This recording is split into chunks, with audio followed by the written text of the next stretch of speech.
آج سے کوئی 80 سال پہلے کی بات ہے، جب ہماری عمر لگ بھگ 15 برس تھی اور گرمی کی چھٹیاں شروع ہونے والی تھیں۔ ہمارے گاؤں میں، جسے فتح پور کہتے تھے، شام کے وقت درختوں کے نیچے بیٹھ کر بزرگوں سے کہانیاں سننے کا ایک خاص رواج تھا۔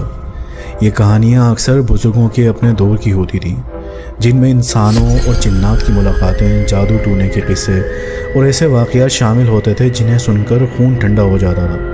لیکن یہ کہانی جس کا ذکر میں کرنے لگا ہوں وہ ایسی نہیں تھی۔ یہ نہ تو جادو کا قصہ تھا، نہ ہی کوئی جنات کا افسانہ۔ یہ ہمارے اپنے گاؤں کی حقیقت تھی، ایک ایسی حقیقت جس نے ہمارے بڑوں کی زبان پر بھی تالا لگا رکھا تھا۔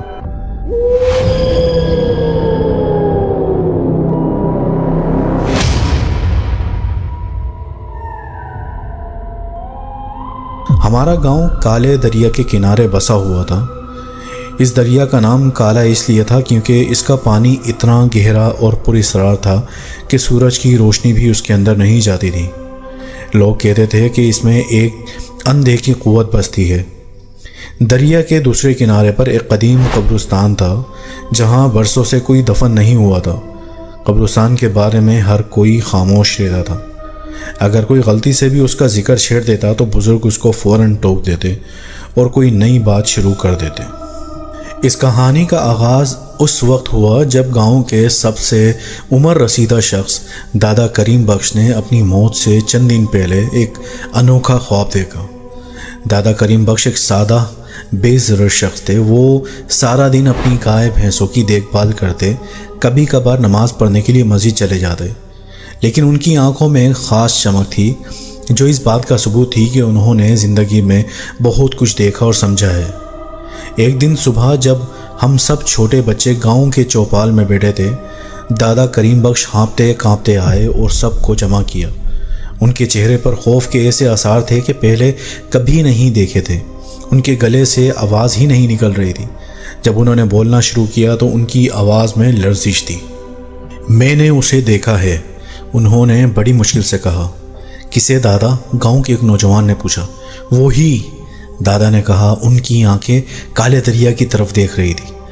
دادا کریم بخش نے بتایا کہ انہوں نے خواب میں دیکھا ہے کہ کالے دریا کا پانی سرخ ہو گیا ہے اور اس میں سے سینکڑوں آوازیں نکل رہی ہیں، ایسی آوازیں جیسے کوئی تکلیف میں ہو یا کسی کو پکار رہا ہو۔ یہ خواب انہیں مسلسل کئی راتوں سے آ رہا تھا، لیکن اس رات خواب میں یہ آوازیں اتنی تیز تھی کہ وہ جاگ گئے اور ان کا دل زور زور سے دھڑک رہا تھا۔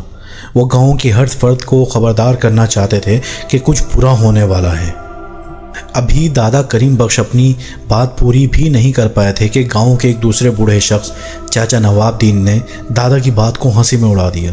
کریم بخش، تم بوڑھے ہو چکے ہو، اب خوابوں اور وہموں میں زندگی نہ گزارو۔ یہ وہم نہیں ہے نواب دین، دادا کریم بخش نے غصے میں کہا۔ یہ کوئی آنے والی آفت کا اشارہ ہے۔ اس دریا میں کچھ ہے، کچھ بہت پرانا جو جاگ رہا ہے۔ لیکن کسی نے ان کی بات پر یقین نہیں کیا۔ گاؤں کے لوگ ان کو پاگل سمجھنے لگے اور اپنی روزمرہ کی زندگی میں مشغول ہو گئے۔ مگر میں نے دادا کی آنکھوں میں جھانک کر دیکھا تھا کہ ان کی بات میں ایک ایسی سچائی تھی جو ان کے خوف کی گواہی دے رہی تھی۔ اور پھر کچھ دن بعد گاؤں میں عجیب واقعات ہونے لگے۔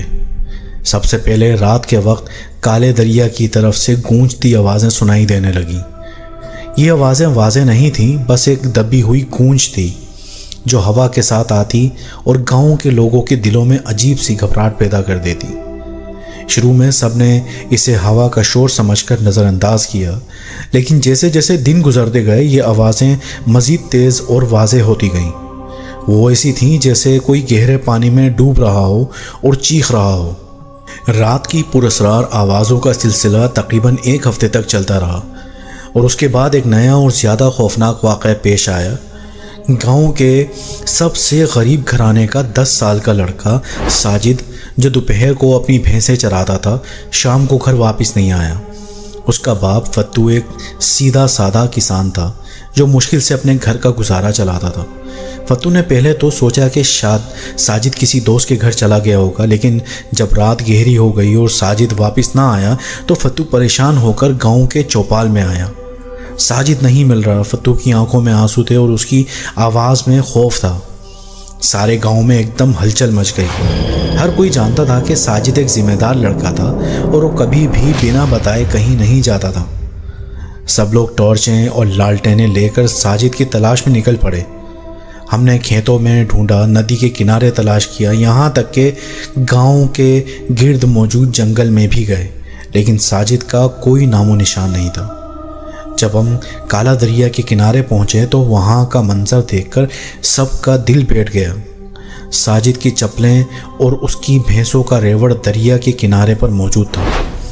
بھینسیں پریشان کھڑی تھی اور بار بار دریا کی طرف دیکھ رہی تھی، جیسے وہ کسی کو پکار رہی ہوں۔ چپلیں ایسی جگہ پڑی تھی جیسے ساجد انہیں اتار کر دریا میں داخل ہوا ہو، لیکن دریا کے پانی میں کوئی حرکت نہیں تھی، بس وہ گہرا پراسرار پانی جو رات کے اندھیرے میں اور بھی کالا نظر آ رہا تھا۔ گاؤں کے بزرگوں نے فتو کو تسلی دی کہ شاید ساجد دریا پار کر کے دوسرے کنارے پر چلا گیا ہو اور راستہ بھول گیا ہو، لیکن ہر کوئی اندر ہی اندر جانتا تھا کہ یہ ممکن نہیں۔ کالا دریا کا پانی اتنا ٹھنڈا اور تیز بہاؤ والا تھا کہ کوئی بھی بچہ اکیلے اسے پار نہیں کر سکتا تھا۔ 3 دن گزر گئے اور ساجد کا کوئی پتہ نہیں چلا۔ پھر ایک اور حیران کن واقعہ ہوا۔ گاؤں کے ایک دوسرے گھر سے ایک اور بچہ 10 سالہ آصف بھی اسی طرح غائب ہو گیا۔ وہ بھی شام کو اپنے گھر سے کھیلنے کے لیے نکلا تھا اور واپس نہیں آیا۔ اس کی تلاش میں بھی سارا گاؤں لگ گیا اور پھر سے ہمیں اس کے بھی کپڑے اور جوتے کالے دریا کے کنارے ہی ملے۔ یہ محض اتفاق نہیں ہو سکتا تھا۔ گاؤں کے لوگوں میں اب خوف اور دہشت پھیل چکی تھی۔ ہر کوئی پریشان تھا اور اپنے بچوں کو گھروں میں بند رکھنے لگا۔ بزرگوں کے چہروں پر ایک نامعلوم خوف تھا اور ان کی آنکھوں میں ایک سوال تھا، کیا یہ کالے دریا کا کوئی بدروح تھا؟ کیا وہ قدیم قبرستان سے کوئی چیز جاگ اٹھی تھی؟ اور کیا دادا کریم بخش کا خواب سچ ہو رہا تھا؟ اب ہر کوئی دادا کریم بخش کی باتیں یاد کرنے لگا تھا۔ ان کی وہ چیخ، وہ خوف زدہ آنکھیں، ان کا وہ خواب جس میں دریا کا پانی سرخ ہو گیا تھا۔ لیکن افسوس، دادا کریم بخش اب ہمارے درمیان نہیں تھے۔ وہ اپنے خواب کے بعد کچھ دن زندہ رہے اور پھر پر اصرار طریقے سے ان کی موت ہو گئی۔ ان کا دل اچانک رک گیا، جیسے کسی نے ان کی روح کھینچ لی ہو۔ گاؤں کے سردار نے کچھ لوگوں کو دریا کے پانی میں ساجد اور آصف کی تلاش کے لیے بھیجا۔ وہ ساری رات دریا کی گہرائیوں میں روشنی ڈالتے رہے، لیکن انہیں کچھ نہیں ملا، نہ تو کوئی لاش، نہ ہی کوئی نشانی۔ ایسا لگ رہا تھا جیسے وہ بچے اس دنیا سے ہی غائب ہو گئے۔ اور پھر ایک رات ایک عجیب و غریب آواز نے پورے گاؤں کو جگا دیا۔ یہ آواز نہ تو چیخ تھی، نہ ہی رونے کی، یہ بچوں کے کھیلنے اور ہنسنے کی آوازیں تھیں جو کالے دریا کی طرف سے آ رہی تھی۔ آواز میں ایک عجیب سی کشش تھی، ایک ایسی دلکشی جو کسی کو بھی اپنی طرف کھینچ سکتی تھی۔ گاؤں کے لوگوں نے خوف کے مارے اپنی کھڑکیاں اور دروازے بند کر لیے اور سب نے آیت الکرسی پڑھنا شروع کر دی۔ اس رات کے بعد بچوں کی آوازیں ہر رات سنائی دینے لگی۔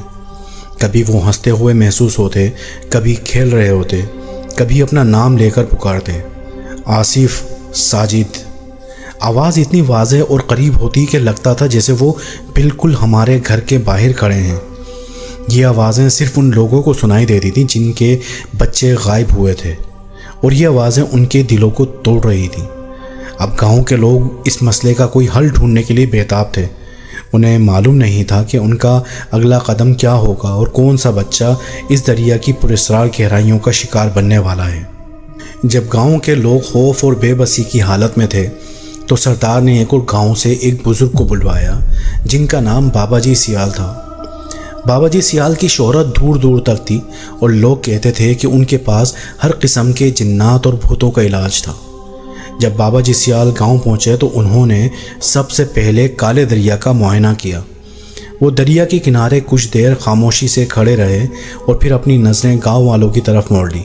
ان کی آنکھوں میں نہ تو خوف تھا، نہ ہی حیرت، بس ایک گہرا سکون تھا۔ یہ محض کوئی جن یا بھوت نہیں ہے، بابا جی سیال نے گہری آواز میں کہا، یہ ایک کالا آصف ہے۔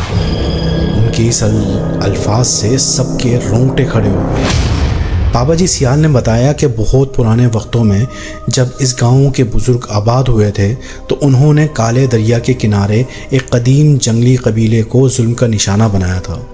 اب وہ قبیلہ بچوں کو پانی کی دیوی مانتا تھا اور ہر سال ان کے لیے دریا میں کوئی نہ کوئی رسم ادا کرتا تھا، لیکن ہمارے بزرگوں نے لالچ کی وجہ سے ان کا مسکن چھین لیا، ان کے رسم و رواج کو ختم کر دیا۔ اس قبیلے کے سردار نے مرنے سے پہلے ہمارے گاؤں پر ایک خوفناک عاصف چھوڑ دیا تھا جو بچوں کی روحوں کو اپنی طرف کھینچتا تھا۔ انہوں نے مزید بتایا کہ یہ عاصف تب تک خاموش رہتا ہے جب تک کوئی روح اسے جگا نہ دے۔ دادا کریم بخش کا خواب دراصل اس عاصف کے جاگنے کی علامت تھا، اور اب وہ ہر سال گرمیوں کی چھٹیوں میں بچوں کی روحوں کا بھوکا رہتا ہے۔ یہ آوازیں جو تم لوگ سنتے ہو وہ وہی بچے ہیں جنہیں یہ عاصف اپنے ساتھ لے گیا ہے، اور اب یہ دوسرے بچوں کو بھی اسی طرح بہلا کر اپنے پاس بلاتا ہے۔ گاؤں کے سردار نے پوچھا، تو کیا اس کا کوئی حل نہیں ہے بابا جی؟ ان کی آواز میں بے یقینی اور امید کا امتزاج تھا۔ حل ہے مگر مشکل ہے، بابا جی نے کہا۔ اس عاصف کو واپس وہیں بھیجنا ہوگا جہاں سے یہ آیا ہے۔ اس کے لیے ایک ایسی روح کی قربانی چاہیے جو مکمل طور پر بے قصور ہو، لیکن یہ کام بہت خطرناک ہے۔ ایک ایسے شخص کو دریا کے کنارے کھڑا ہونا پڑے گا اور اس عاصف کا مقابلہ کرنا ہوگا۔ اگر وہ کامیاب ہو گیا تو یہ عاصف ہمیشہ کے لیے ختم ہو جائے گا، لیکن اگر وہ ناکام ہوا تو اس کی روح بھی ان غائب ہونے والے بچوں کی طرح اس عاصف کی غلام بن جائے گی۔ یہ سن کر گاؤں میں ایک خاموشی چھا گئی۔ کسی میں بھی اتنی ہمت نہیں تھی کہ وہ اس خطرناک کام کے لیے تیار ہو جائے۔ لیکن پھر ایک نوجوان کھڑا ہوا جس کا نام علی تھا اور جو اپنے والد کی طرح ایک بہادر کسان تھا۔ میں یہ کروں گا، علی نے پرعزم آواز میں کہا۔ ہمارے بچے روز غائب ہو رہے ہیں، میں مزید کسی کو قربان نہیں ہونے دوں گا۔ اس کا یہ فیصلہ سن کر سب کی آنکھوں میں ایک نئی امید جاگی۔ بابا جی سیال نے علی کی طرف دیکھا اور ایک دبی ہوئی مسکراہٹ کے ساتھ سر ہلایا۔ تمہاری ہمت کو سلام ہے بچے، لیکن یہ راستہ تمہارے لیے بہت خطرناک ہوگا۔ تم اکیلے نہیں جاؤ گے، میں تمہارے ساتھ چلوں گا۔ انہوں نے علی کو کچھ مقدس دھاگے اور جڑی بوٹیاں دی اور انہیں کچھ خاص وظائف پڑھنے کا حکم دیا۔ اسی رات چاند کی روشنی میں علی اور بابا جی سیال کالے دریا کے کنارے کھڑے تھے۔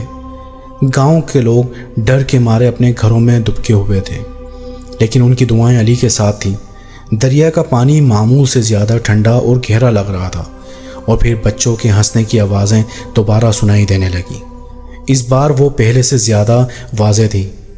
ایک لمحے کے لیے علی کو لگا کہ کوئی اسے پکار رہا ہے، علی علی۔ آواز اتنی دلکش تھی کہ وہ دریا کی طرف بڑھنے لگا، لیکن بابا جی سیال نے فوراً اس کا ہاتھ پکڑ لیا۔ خبردار، یہ اس کا جال ہے، بابا جی نے کہا۔ اور پھر دریا کی گہرائیوں سے ایک سیاہ سایہ اٹھنے لگا۔ وہ نہ تو کوئی انسان تھا نہ ہی کوئی جانور، وہ ایک خوفناک کالا دھواں تھا جو شکل اختیار کر رہا تھا، اور اس کے اندر غائب ہونے والے بچوں کی چھوٹی چھوٹی روحیں نظر آ رہی تھی۔ اس کی آنکھوں میں ایک سرد خوفناک چمک تھی۔ یہ وہی کالا عاصف تھا جس کا ذکر بابا جی سیال نے کیا تھا۔ دریا سے اٹھنے والا کالا عاصف مکمل طور پر سامنے آ چکا تھا۔ یہ دھوئیں کا ایک بہت بڑا حیولہ تھا جس میں سے مسلسل غائب ہونے والے بچوں کے رونے اور ہنسنے کی آوازیں آ رہی تھیں۔ اس کی آنکھوں میں آگ کی چمک تھی اور اس کے ہاتھ کالے پنجوں کی طرح تھے۔ وہ علی کی طرف بڑھنے لگا۔ اس کی حرکت میں ایک عجیب سی لرزش تھی۔ تمہیں وہ سب کچھ ملے گا جو تم نے کبھی سوچا بھی نہیں، عاصف نے ایک گونجتی ہوئی آواز میں کہا۔ بس میری بات مان لو اور میرے ساتھ اس دریا کی گہرائیوں میں آ جاؤ۔ یہ آواز اتنی پر اثر تھی کہ علی کے دل میں ایک لمحے کے لیے لالچ پیدا ہوا، لیکن اسی وقت بابا جی سیال نے اس کے کان میں ایک آیت پڑھی اور علی کا خوف اور لالچ ختم ہو گیا۔ بابا جی سیال نے علی کو دیے ہوئے دھاگے کو کھولا اور اس کے چاروں طرف ایک حفاظتی دائرہ کھینچا۔ جب تک تم اس دائرے میں ہو کوئی طاقت تمہیں چھو نہیں سکتی۔ اب وقت ہے اس عاصف سے مقابلہ کرنے کا۔ بابا جی نے علی کو وہ جڑی بوٹیاں دی اور کہا کہ اس پر وظیفہ پڑھ کر عاصف کی طرف پھینک دو۔ علی نے بابا جی کی بات مان کر وہ جڑی بوٹیاں ہاتھ میں لیں اور بلند آواز میں وہ تمام وظائف پڑھنا شروع کر دیے جو بابا جی نے اسے سکھائے تھے۔ جیسے ہی علی نے وظیفے پڑھے جڑی بوٹیوں سے ایک چمکدار روشنی نکلی اور اس آصف کی طرف بڑھنے لگی۔ اس روشنی نے آصف کو چھوا تو اس کی چیخیں نکل گئیں، ایسی چیخیں جو کانوں کے پردے پھاڑ رہی تھیں۔ آصف کا کالا دھواں چھٹنے لگا اور اس کی شکل بگڑنے لگی۔ وہ واپس دریا میں جانے کی کوشش کرنے لگا، لیکن علی نے ہمت نہیں ہاری اور وظیفے پڑھنا جاری رکھا۔ روشنی کی شدت بڑھ گئی اور آصف کمزور ہوتا چلا گیا۔ آخر کار وہ کالا دھواں ایک چھوٹی سی چنگاری میں بدل گیا اور دریا میں ڈوب گیا۔ اس کے ڈوبتے ہی بچوں کی ہنسی رونے کی آوازوں میں ختم ہو گئی۔ آصف کے غائب ہوتے ہی دریا کا پانی جو ابھی تک کالا اور پرسکون تھا وہ بہنا شروع ہو گیا اور اس میں سے سینکڑوں روشنیوں کی کرنیں نکلنے لگیں جو آسمان کی طرف بلند ہو رہی تھی۔ یہ وہ روحیں تھیں جو آصف نے اپنے قبضے میں لے رکھی تھی اور اب آزاد ہو چکی تھی۔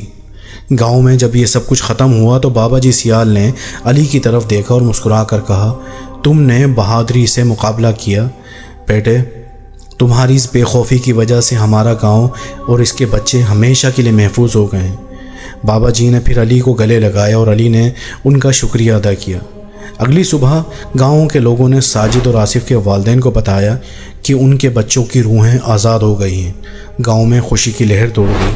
لوگوں نے علی اور بابا جی سیال کا بہت شکریہ ادا کیا اور ان کی عزت کی۔ اس دن کے بعد کالے دریا کا پانی بھی صاف ہو گیا اور اس کا بہاؤ بھی تیز ہو گیا۔ اب وہ دریا خوف اور دہشت کی بجائے امید اور خوشی کی علامت بن چکا تھا۔